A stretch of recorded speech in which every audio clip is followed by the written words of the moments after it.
Thank you. Hi, Mayor. Hi. Council is set to resume discussion today on the curfew proposal. Can you tell us, has your view changed? Where do you stand on that right now? Well, one of the things that, I think the people of Chicago will appreciate about me, as much as I believe that we have to constantly evolve in our thinking, we cannot succumb to elements of practices that just don't prove to be effective. So my position around curfew is it's the position that 12 rigorous studies have gone through, that there is no empirical evidence that lowering the curfew is going to reduce or eliminate those type of incidents. What we have to do is continue to come together as a city to have conversations around how do we hold people accountable, how do we create opportunities, and how we continue to collaborate.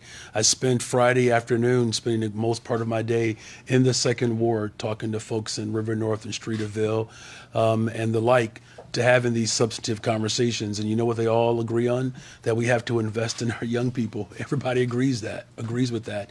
And so we're going to continue to make sure that we have these collaborative conversations. That's my responsibility, to continue to bring people together so that we can come up with effective solutions. Now, here's the thing. These incidences have gone down.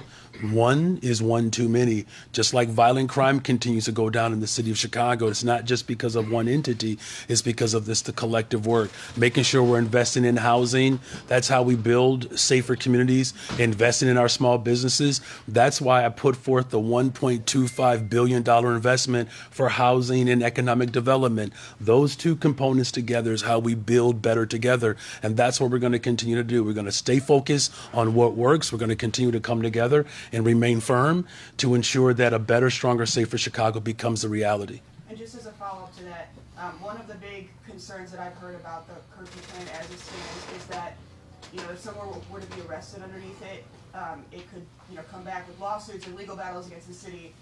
Have you talked to legal staff within the city about whether it would pass the constitutional muster? Well, look, I've made that very clear from the very beginning. I'm not entirely sure of the constitutionality of a measure that would be solely concentrated in one particular area. Now, since I brought folks together, there's a broader conversation. But here's the thing that's most important.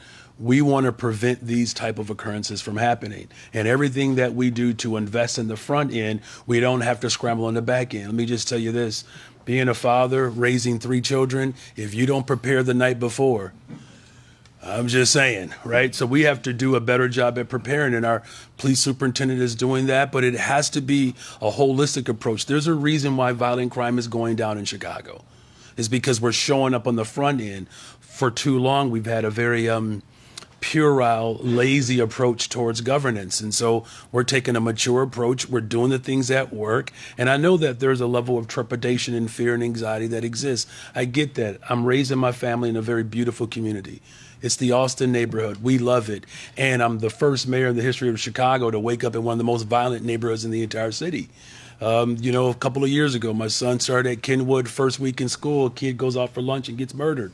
Right? These are things that I think about every single day. I don't want children harmed. And that's why I've invested millions of dollars into youth employment. We're going to hire 29,000 young people, working with small businesses around the city to hire these young people, also with government agencies.